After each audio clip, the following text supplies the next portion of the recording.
Hello, everyone. Hi, Viola. How are you doing today? I am very good. I'm ready for spring to start. Berlin has been very gray and rainy, but today was a beautiful morning with blue sky, so I'm in a good mood. Yeah, I think, in Cyprus, it's getting quite hot because Mm, I think that the summer is kind of starting to kind of being a thing here. right. But yeah, otherwise, we are kind of lucky today to have a quite cloudy weather, so it's not so hot as it was yesterday, being honest.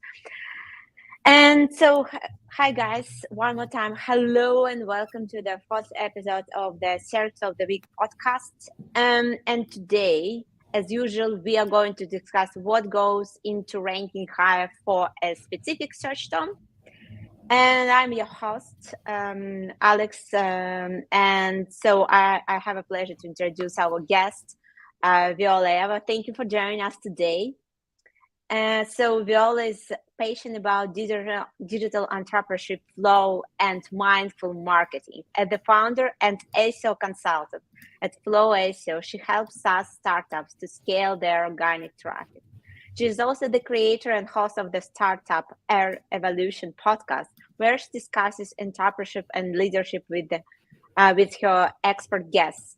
Viola, welcome to the show. Thank you so much, Alex, for having me. I really love the concept. I really like this idea of like SEO in the wild and like how is it actually done? What are the intricacies? What are the pros and cons? Because SEO, like anything, is never as easy as the how-to and guides make it out to be. And so very excited to look under the hood of our search results today. Yeah, me too, me too. I think the main focus of any conversation that are happening during our podcast is to explain, right, to marketers, to SEO specialists, and maybe even to decision makers, right, how things work in search engine results, why this website is ranking higher, and while the other website, even though it might have more brand authority, right, better Yep. content, by some reason it's not really outranking the current competition, right? Right. But before that, I know that I met you the very first time in Bali, right? Where Yeah. you spent quite some time, right? How many years did you live in Bali? I was living in Bali, Indonesia for almost 2 years in 2016 and 2017. I think it was kind of like one of the peaks of the digital nomad time. The internet just got good in Bali. The co-working spaces were starting to build out. I remember in the beginning in the co-working space dojo where I used to go, we would be like 60, 70, maybe 80 people. It was quite familiar. And then in the end, there was more than 300 people every single month. And so the scene was really exploding in the time that I was there. Yeah, why, by the way, why did you choose Bali out of so many options, right? Because there are some other options that you can go to in Asia. Yeah, I think there were a few digital nomad hubs at the time. Ho Chi Minh City was quite popular, Chiang Mai in Thailand, Bali, but also I think Bulgaria, Lisbon, Colombia, Medellin. I always loved Bali. For me, was always a dream come true. The local culture, the rice fields, the myth, the spiritualism, plus really that community of people who are really lifting each other up. Like really, everyone was a self starter. Everyone was trying to get something off the ground, and we're really helping each other. And there's still people that from today that I do business with, or that are part of my team, or that are my clients. And it was just really an energy of like we're making things happen together. And I'm sure it exists in other places, but for me, the spark was in Bali. Yeah, I understand for sure. Well, I could imagine that Bali might become a really great place, right, to meet people, and also if you're interested in particularly in their culture, then to Yeah, become a part of it, right? Oh, by the exactly. way, I have a question about Bali, right? So Hmm. just because I know that we have different calendars, right? Hmm. And so I'm going to challenge your knowledge, I would say, right, in some way. So what is the current year, right, according to their local calendar? Ooh, I have absolutely no idea. I'm just gonna guess with no reason for this. Answer C. Okay, you to be in fact you're quite close, but I think it should be, well, for me it doesn't make any sense as well, but it's 1945. So basically it's 1000 this year. So kind of All quite right. close. Yeah, but basically not exactly. So here is the explanation, because they live in some other kind of way. They have some other calendars, and that is the reason why they are kind of so behind us. um, a little bit. Right? Kind of a little bit like 70, 80 years behind us, but I think, the I mean, overall. in the grand scheme of human civilization, I think it's not that wrong. No, I mean it depends on how you're going to look at things, but yeah. Okay, and circling back to the main point of our conversation, right? Because today we are going to talk about the search term video, right? Video editing tool. Right.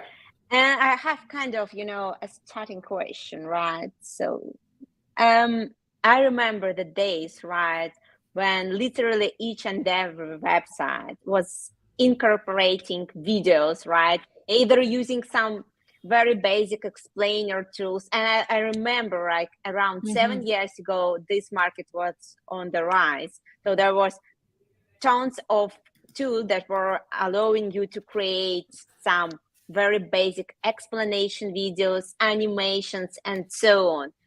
And kind of, I think it was quite accomplished with the fact that also a lot of digital marketers experts also was basically, they all were talking about the importance of using videos in your content. Well, as for me, most probably just to make the kind of, whenever you have a visitor, right, and you wanted this visitor stay longer on your page, then a video might actually work in this way. So you're going to create so-called long clicks, right? Low down your bounce rate and so on. But what is the current state of videos and content marketing? Is it still the same, or it's kind of, a little bit, we see some changes, right, in terms of perception?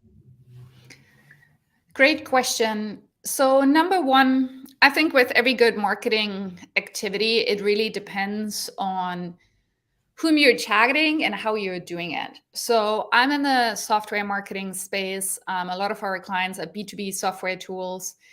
And so, maybe depending on the topic, video is not the first thing that comes to mind.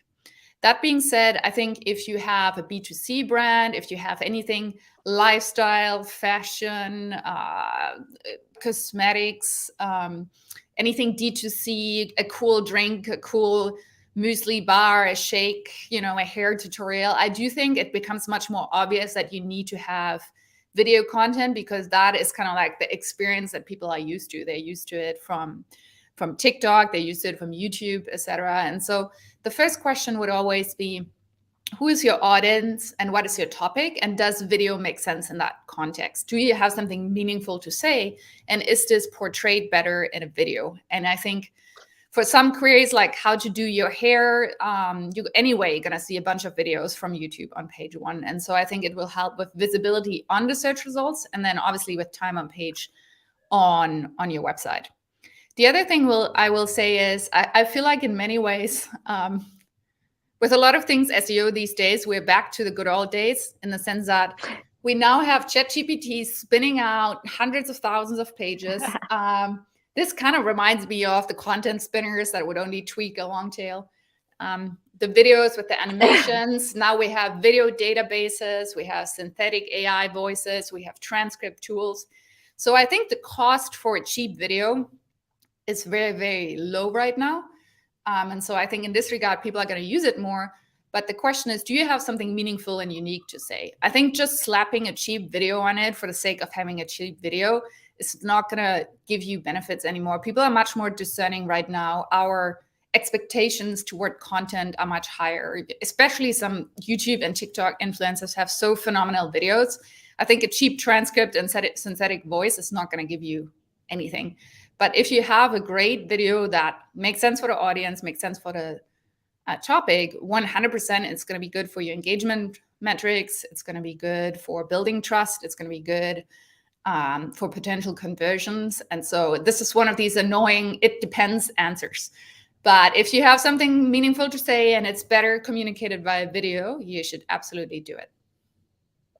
But since, you work quite a lot with content, right? And that is your bread and butter, basically. May I ask you, well, I think it might be the answer, it depends, but I'm just quite curious, right? If we take a very competitive, quite competitive search engine results, right? And each and every page that you see kind of, let's say, well optimized, right? Having good structure, right? Kind of in depth enough, and so on, right? And that might be the case for some search terms, really, when the competition is high and we are talking about good brands. Right. If there is any possibility that incorporating a video in your content might become your competitive advantage, hypothetically, for sure. I would think so, because Search Console now has an entire report on videos on your pages and how these are indexing and which pages have videos. So I'm just going to put my tinfoil hat on and thinking that if Google puts a report into this for Google Search Console specifically, I think they like us doing it. And so I agree. If we talk about making better content, being a better answer to the search query, adding a video if others don't have it definitely will give you some bonus points. Yeah, well, yeah, that was basically kind of it's not really concern, that was also kind of your backup methods, because sometimes you look at, quite the same pages, just because, whenever we are talking about some search terms that are quite SEO related, right? The pages are quite the same, I would say. Right. But sometimes you might open one page that has a very nice video. I mean, like, for sure, that is not really a basic one, a cheap one, right? So because if you put a cheap one over there, then most probably it's not really going to give you extra scores in the way you want to write. So it should kind of be also well delivered one. I agree. But at the end of the day, if you're looking for competitive advantages, right, then that might be your way of solving things. By the way, talking about video editing tools, I want to ask, since you do a lot of content marketing, obviously you should use something, right? What are your favorite tools? I had to ask Gabby from my team, who's our marketing specialist and who makes all of our videos. Currently, we used to use Weed in the past. Currently, we use Descript. And this... we sometimes feed that into Canva to make it look prettier, but in terms of like transcript, editing, and subtitles, that's happening within Descript right now. Yeah, okay. It's kind of transcripting your content into video, basically, right? Translating. It's also an editing tool. Like you can do the social media. It's a very convenient, like in the transcript, you can pick the section that you want a video to be. You can chop it up. You can do different formats. All of that, I'm saying, I have not been in the tool. Whenever I need to do something personally, I'm doing this in iMovie. So I'm not sure that I know in detail. But my understanding is in Descript, you're chopping up the actual video, but based on the transcript. Yeah, when I was a teenager, I was really into kind of video editing and something like that, just because I was kind of a big love of anime. I was kind of creating, kind of small clips, right, and so on. And I was using back those days at the Premiere. Right now, I could hardly imagine, because that is such a professional tool. But I was kind of creating different layers and so on. Some of my friends was into Adobe Photoshop while I was using Adobe Premiere. But that is crazy. Right now, I think I'm going to be lost there and stuck and not going to be able to do anything, just because the setup and the overall complexity of the tool is kind of extreme, I would say. Because right now you kind of, you're kind of used to use all those drag and drop tools where everyone is easy peasy, but whenever you open like a solid tool, it's kind of you're frozen. Basically, it's like, oh gosh. Yeah, I don't know enough about design, whether it's graphics or video, to open an Adobe program. That's definitely too sophisticated for what I'm trying to do or what I'm able to do. Yeah.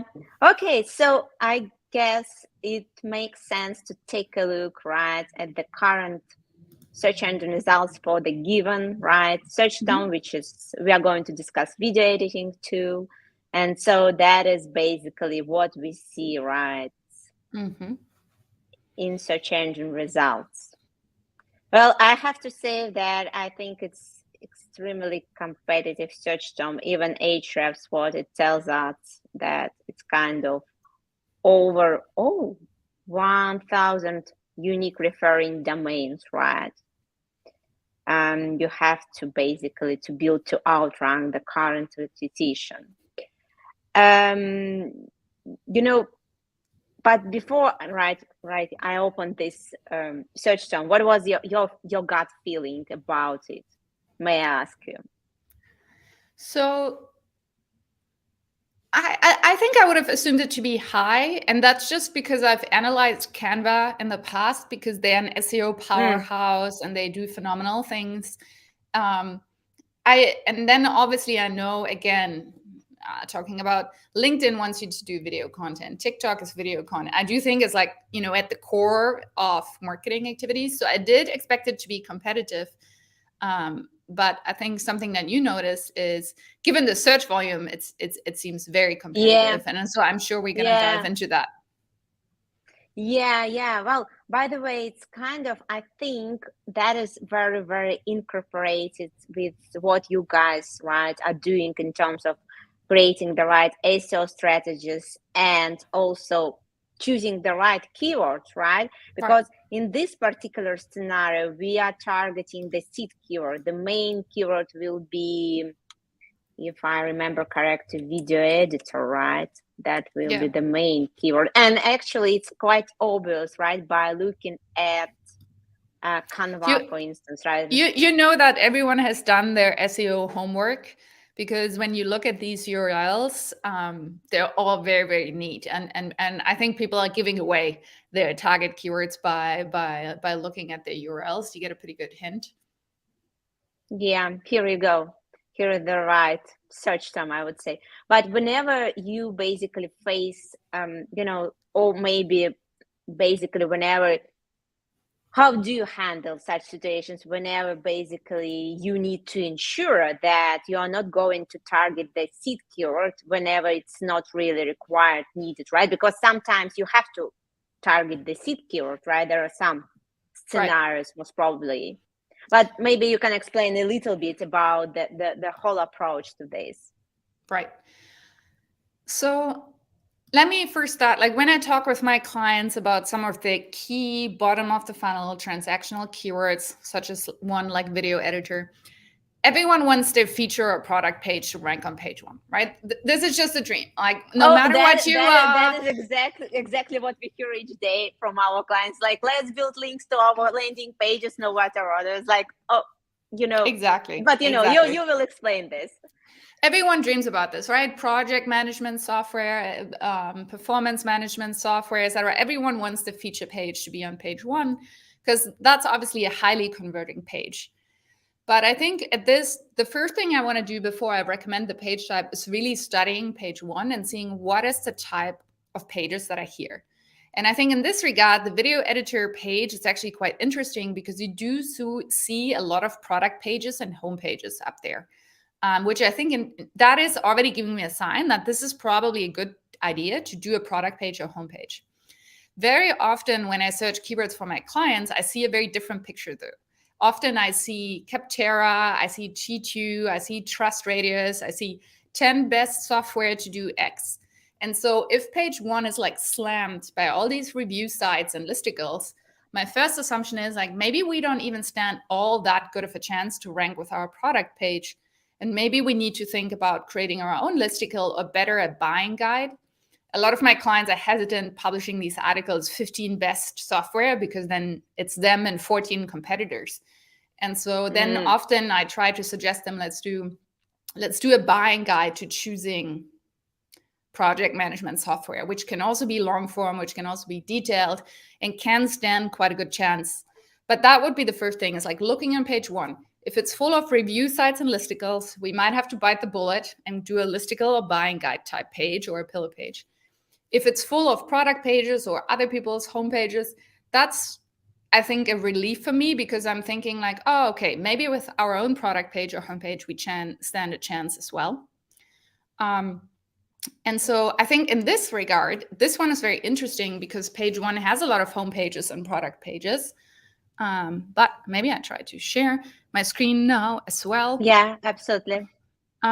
So this page 1 actually has a lot of...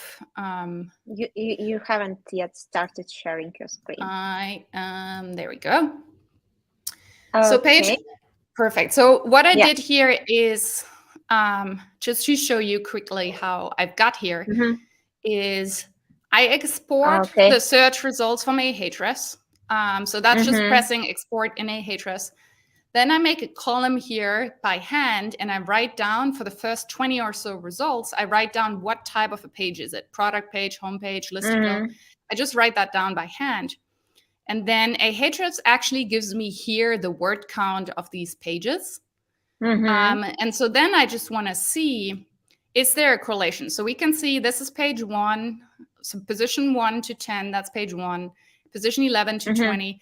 And so that's the average word count.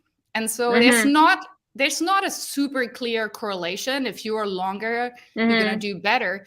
But what we can see, the first 3 pages are full of super long. So even though people have a bunch of product pages on page 1, they're still super, super long.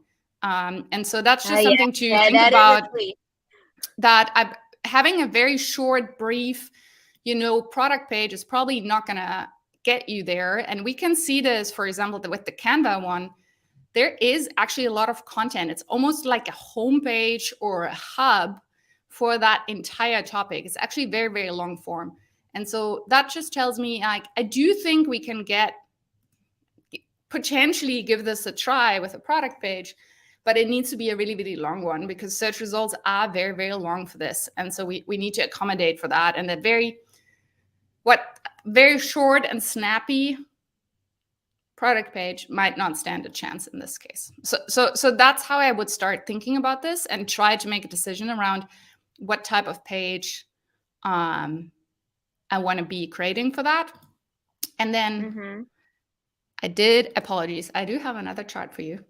Absolutely. I just wanted to show, meanwhile, I just kind of realized that actually, if you look at each and every page by the number of keywords by which it's kind of ranking, right? You will also notice that even though that is a products page, you see it's ranking by over 6,000 keywords. That is kind of...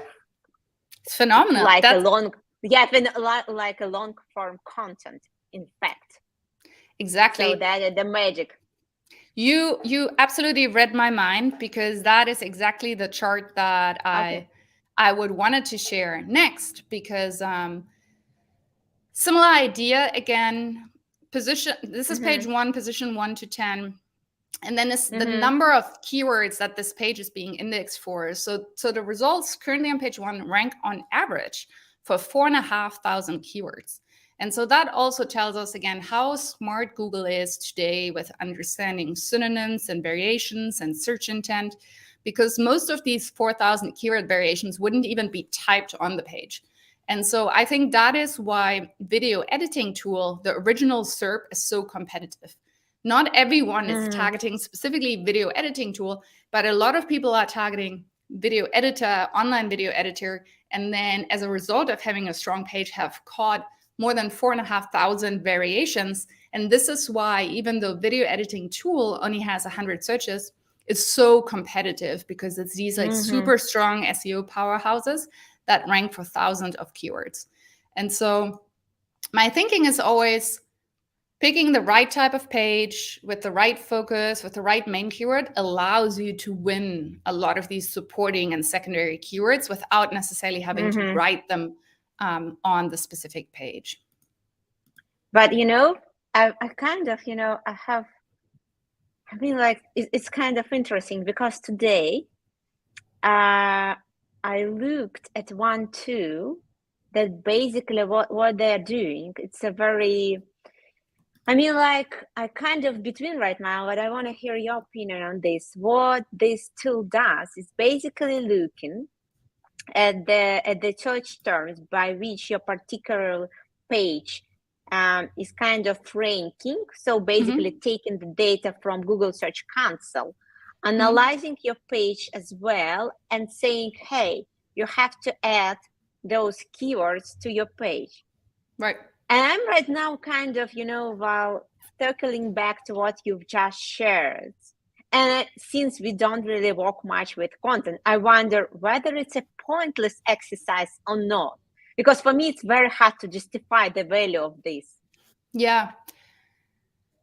I think I've shifted my thinking around this a lot. So I think actually around my time in Bali, I started hearing a lot about the on-page optimization tools. And there are a few tools that came out early: Surfer SEO, Page Optimizer Pro.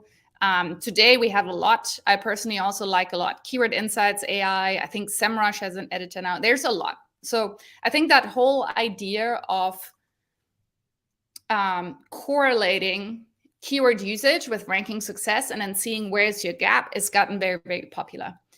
And so my thinking is this is maybe giving you the last 5%. Like the 80% of the heavy lift in SEO, in my mind, is choosing the right page type, choosing the right outline, writing something that is really, really good. And then you probably want to tweak and keyword optimize and make it perfect. And my thinking here is that, first of all, if you type the same keyword into 5 of these tools, their recommendations are never going to be exactly the same because they don't have the same math behind it. So Surfer might tell you add the keyword 7 times, Page Optimizer Pro might say 6 times, your tool might say 4 times. Then you have also clear scope as well. Exactly. And so my thinking around this is you want to decrease your deficiencies. So if all of your competitors are using the keyword 20 times and you've only used it once, you probably want to use it more. Should you use it 7 times, 8 times, 9 times? Does it matter? I don't really think it matters. I think it's just about seeing, like, are we within the ballpark? Do we have like huge gaps? Do we have obvious gaps? And I personally, maybe I also don't have the detail-oriented mind enough, etc. But I really think, do your homework, do your headline, your page title, your intro paragraph, and then just try to get it like roughly competitive with what others is doing. And I think getting lost, I need to put it 7 times or 8, waiting for the Yoast traffic light to turn green. Spend a little bit of time on it and it will give you a little bit of a push. But I think the heavier push comes from having the right page type, the right keyword mapping, no cannibalizing pages, the right internal links and a good outline, and then the right backlinks. And I think that will move the needle more than tweaking just the one little keyword. And Page One has 4,500 keywords ranking. You can't even fit all these keywords into an article. So this is where I stand. I'm a bit loose with this. Yeah. I kind of agree, because you basically need to decide in what kind of activities you're going to invest more and less, right?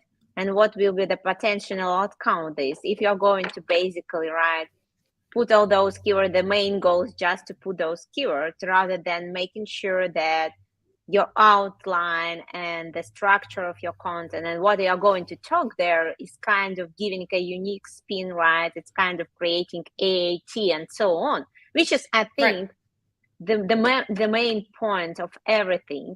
Because whenever we are talking about very competitive search engine results where, SEO guys, they know what they do, right? The only thing that can beat the competition will be actually utilizing your internal knowledge and just basically present yourself as an expert in this niche, right? So, and also looking for blank spots, right?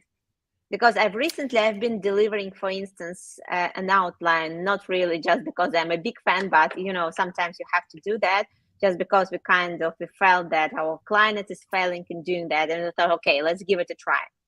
And Right. for me, right, it was kind of the main challenge was basically not only to kind of combine, right, all the current structures and kind of take the best from the structures of the current pages, but also brainstorm what else I can put there, right, to make it truly unique. Because rewriting basically in a better words, in a more sales, it doesn't matter, right? What's already there is not really helping. Yeah, I agree. I'm going to quote my friend Mary Ellen Slater on this, who has a content marketing agency and is big into thought leadership. And she says the SEO outline tells you what to talk about, but it doesn't tell you how to talk about it. And so I think knowing the page type, knowing the keyword, that's one thing. But then how do you talk about it? Are you serious? Are you funny? What is your unique angle? Whom are you talking to? What are the case studies and examples and unique opinions that you can embed?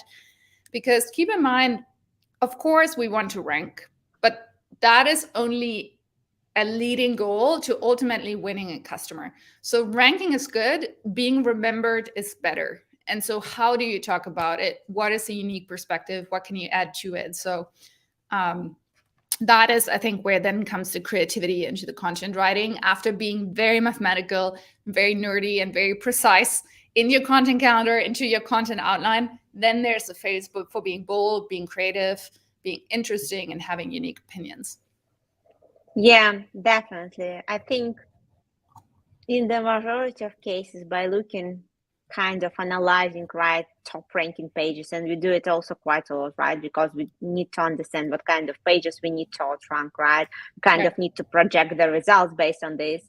And I think that is most probably the biggest competitive advantage in terms of creating, from one side your unique voice, from other side, right, basically unleashing your internal knowledge, right, and expertise. And that is exactly what can lead to the right meaningful results, right, rather than just writing content for the sake of content, even though, right, the rules, right, how to create a winning structure. But if it's not really giving a unique spin, I would say, then it's always the number game, I would say. Agreed. And if you want to pull up the search results again, maybe that's an interesting opportunity to talk about the few people that managed to rank their homepage. Because I think take a look. Seeing Adobe or Microsoft on page one doesn't necessarily tell you much about their SEO, right? These are old websites, huge websites, strong thousands of links. They can probably afford to have a page that's not that well done, and just by the strength of their domain authority, they will still rank. So I'm not so surprised, if these guys, even Microsoft ranking with their support article, I'm like, yeah, I'm not so these domains are just so old and so strong, and it's just unfortunate that they can rank for anything. I think Canva, I'm also not so surprised to see, because I just know that Canva has really prioritized SEO, that they've put huge in effort for years, and they rank for a lot of stuff. Weed.io, I heard about these guys for the first time, I think like 2 years ago, and I noticed they're kind of like the new kid on the blog, and it seems like they put in a bunch of effort into their SEO as well. So all of this I can kind of understand. When I throw them into the site explorer, I can see Weed is really taking off for SEO. But then we have here OpenShot. And then I think on page 2, a little bit further down, we have video as well. And so these are interesting because these guys, OpenShot, not that strong at SEO as an overall website. So if you throw them into the site explorer, they're actually not that good. And so I was very curious, like, how did these quote unquote SEO underdogs make it on page 1? And so my assumption is, I don't know if you agree with that assumption, is that they actually did kind of like break the rules a little bit, because Canva, Weed for all of these guys, the video editor is just one part of their feature set. Canva obviously also has the social media templates, the CV template, the image editor. It doesn't just have a video edit, it also has an image editor. So the video editing is only one part of their product suite. And so Canva could never optimize their homepage for video editor because there's so much more. And so these tools seem to have a very precise, singular focus for video editing that allowed them to put that keyword on the homepage. And it seems in terms of like referring domains, these guys have just a lot more referring domains because it is the homepage. And I think in many ways, they kind of like hacked the system here because they're much smaller. They're no Adobe, they're no Microsoft, they're not even a Canva. And they managed to get on page one for this. And I think partly because they're singular focused, and then partly because they have more referring domain to their homepage. And so I'm kind of like curious on your thoughts on these guys specifically, because I do think they're the real SEO winners, being a so much smaller website and making it on page one for that term. That is impressive. Yeah, I think, I'm quite agree with your kind of evaluation of this, right? I think that is exactly, we right now, we kind of have a similar situation for one of our clients. So basically, the current landscape, right? The current competitive landscape is kind of, what we see at search engine results at the top ranking page. There are kind of a mixture of not only commercial, but also content pages. And they all kind of they've all been doing clean building as well, for sure, right? To particular pages, right? But we decided to choose the main page. So we optimized for one keyword, right? The main page, just because we felt that even though it might take some time, right, to get it at that, even right now, it's kind of somewhere between, the 7 and 6 and sometimes 8 position. So we've been able kind of by also adding the right keywords. And by the way, it's giving, enough actually visibility, because once we tweaked the keyword without even changing anything on their main page, just by targeting the right keyword, right? Because they had a little bit misleading one. So it was kind of a compound one that was not exactly what is kind of representing there too, right? And that is the reason why they weren't really ranking well. So it kind of gave them enough, I would say, kind of, enough points, right, to end up ranking at the top 10 results, but still they are kind of lacking, I would say, overall authority, right, compared to the rest of other tools. So we're kind of gradually building this up. But on a general note, I think if you, right, and I think we haven't been really checking those, tools. I mean, like in terms of what kind of keyword they're using, because if you look what kind of caught my eye, kind of what I noticed, right? If we circle back to search engine results, right? Hold on, here you go. And if you look, right, at their basically, like for instance, the one OpenShot, right? It's kind of written video editor, which is good, right? But if we look at vVideo, right, they are not really writing down this in their page title. And I think that is among the reasons why they are not really ranking higher. I think they should. Sure, I think it's a huge they could tweak that 20 seconds. I really think it might push them over the edge on page one if they do that. Yeah, it should. But sometimes what I notice, and when we start working with our clients, that they are so focused on their internal things, right? On their kind of, they need to do more, kind of push more content. They need to write more on social media. They need to write more newsletter. They need to do more, all those ongoing process. Then they kind of absolutely forget about very basic things, right? Like page titles, and they are continuously kind of trying to change their rankings without actually looking at search engine results and comparing their page against the rest of other competitors. And I think that is the biggest, the very small things, but the most overlooked one, I think. 100%. I'm like giggling because have been advocated with a client to add the keyword to the product page for at least 6 months or so. We're on page 2, I think, but the keyword is not on the page. And so I think just by simply having the keyword on the page, we'll do a lot better. The way I justify this is, or the way I explain this to myself is, no one cares as much about SEO as you do. And they probably shouldn't. I mean, this is why, people hire us. They want us to think about SEO. They want us to prioritize, to work on this, to make things happen. And so even though sometimes I'm like slightly frustrated if these little changes take a really long time, I'm trying to remind myself that most of the marketing members of my clients have other priorities, right? They have, like you said, product marketing, email marketing, overall growth, marketing automation. And the reason why I have a job is that I'm the one in charge of SEO. And so it is my job to advocate for SEO changes and advocate for the impact. And oftentimes, I think I probably haven't done a good enough job at explaining why that little tweak might have a huge business impact for them. If they could move from page 2 to page 1, that might be massive. And it might not be massive. I mean, video editor has a huge search volume. Most transaction keywords don't have that much search volume. Maybe it's Yeah, like for 1,000. sure. Yeah. It's like 1,000, 2,000, but still moving from page 2 to page 1, maybe that only gives you 200 more visitors per month. So it's no hockey stick growth.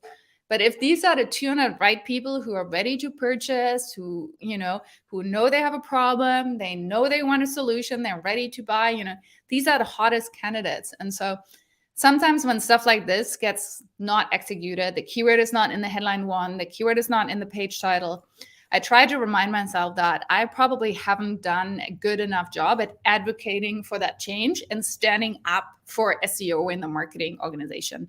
Because I think my job as a strategist is not to write page titles or meta descriptions and all this stuff. My job is to make an organizational shift. I want my clients in their content production to consider SEO. I want them to consider keyword mapping. And so that is a change in their workflow. That's a change in their priority. And so I'm really advocating for organizational change, and it's manifesting as being able to update a page title. There you go. Yeah, Rant I think over. yeah. No. It's very good to hear that perspective, just because we are in a little bit different position, I would say. And our main struggle is that we are mostly working with SEO guys, so they kind of basically do this, but Right. it's quite hard to kind of explain to them that if they do so, right, it's going to lead to something meaningful, because we are it's not really a conflict. We try to only work with those clients that are ready to hear us, because otherwise, how we can, bring some meaning, we have to team up, right, on ensuring that what we are going to build, right, and what we are trying to reach is kind of our mutual goal, rather than we are kind of, just guys, right, who are just kind of giving random tips, right, recommendations, and building links. Because we kind of, and we are always trying to, but right now I think we finally found the common ground, because we kind of, for sure, we have some examples, so we show with them saying, okay, right, so if we do so, we should expect to see this, just because we've been actually doing the same for other clients. Let's take a look at their, right, Google Search Console screenshots, so on, right? But for right, sure, it's quite, our challenge is just kind of, to give those things extra priorities in mindset of SEOs, which is a bit different story, right? But anyway, it goes like it goes, right? So, and it's also you are where you people's are. exactly, and it's people's homepages, product pages. I think there's just a lot of opinions, from founders to leadership team to product market. There's just a lot of people involved with these pages. And I think if that was a blog post, I would just log in and make the change. You know, if this is like an SEO blog post, I don't even need to jump through these hoops. You know, we're in charge of SEO optimizing the blog, you know, boom, done. I think it's these core pages for these core keywords that just need a lot more negotiation than, let's say, a blog post would need. Yeah, that is very right. Okay, I want to, since we are kind of very close to the end, I just want to find a minute to share something interesting about Canva, because I think their backlink profile is quite, you know, is quite on point, I would say. Because if you look at their top referring pages, right, you will notice, right, that basically all those pages, they are not only kind of super relevant, right? They're all talking about video editing and whatever it is, but they're also having a good number of referring domains, right? And some of them, they're getting, you know, a good portion of organic traffic as well. But what's quite interesting, I looked through some of those pages, and what I noticed, just because I'm also a link builder, right? So I can notice some small things that are not going to, most probably you're not going to pay much attention if you're not a link builder, but if you are, then you are going to notice those small signs. So what did they execute, which is quite interesting actually. In order to give extra boost to this page, they went through actually pages that are already linking back to their main page. And they kind of connected with those guys and asked also to link back to their video editor page with exact anchor, which might be a little bit risky, but that was their kind of a strategy, I would say. So they kind of utilized their past links, right, the one that they've already acquired, in order to build the new ones. And I'll explain how did I cover this, because if you look at all those, you know, kind of top pages, right, that are linking back to Canva, you will notice that links back to video editor, they are not really incorporated nearby the abstract that is talking about Canva. So they're kind of in different parts. And even sometimes there is some scenarios when, you know, basically the page kind of having, right, kind of listicle talking about different tools, and the link about video editor is incorporated in a paragraph that is talking about not Canva at all. Right. So it's obviously, you know, some work was delivered, because otherwise some link insertions, link placements, because otherwise it's not really making any sense, right? Yeah. So that, yeah, sure. 100% agreed. And yeah, I really think Canva is really a shining example for prioritizing SEO. And I'm very sure that they do a lot of active link building like this, like you just shared. And also, I think what's good about their page is also the focus is video editor, but it's also free video editor, which has a huge overlap in search results, so they can rank for both with the same page, because search results are 60% the same. But it also opens the game to be included in a bunch of listicles, to get mentions, etc. And so I think in many ways it's a very brilliant product-led growth strategy, because people get to try Canva early, but it's also a great collector for links. And so I think in general, having free tools has become a popular link game. I'm thinking about Ahrefs, the SEO tool that we're using. They now have a free keyword tool, a free backlink tool, a free, you know, site analyzer. And of course, they mainly do that to generate product qualified leads and get people to use the tool. They also need to do this because other SEO tools are doing this. They don't want to leave it behind. But it also opens the door to be included in a lot of listicles and write-ups as a free tool. And so I do think that's a neat additional benefit of these like product strategies. Do you think it might be classified as a very low effort way of actually generating additional links? Yeah. If you kind of capable, it doesn't need necessarily to be something big, right? So it might be something very simple, right? So kind of, telling you something. It doesn't necessarily need to be in depth, right? Because, Agreed. for instance, we have a client in the podcasting niche, and they created a tool for basically brainstorming your podcast name. So it might be, along the following, right? Not necessarily even, strictly related to your product, right? So something that Brilliant. can be used, right, by your audience, right, along their journey. Yeah, it's a very linkable and shareable asset. It's something that sometimes you really you have experience with this when you're negotiating a link exchange or a link insertion. A link to a product page, you sometimes really have to kind of like push down people's throat. Like people are usually not super hot wanting to link to a sales page or a product page. Rejections are kind of going to basically to come to your inbox very, very fast.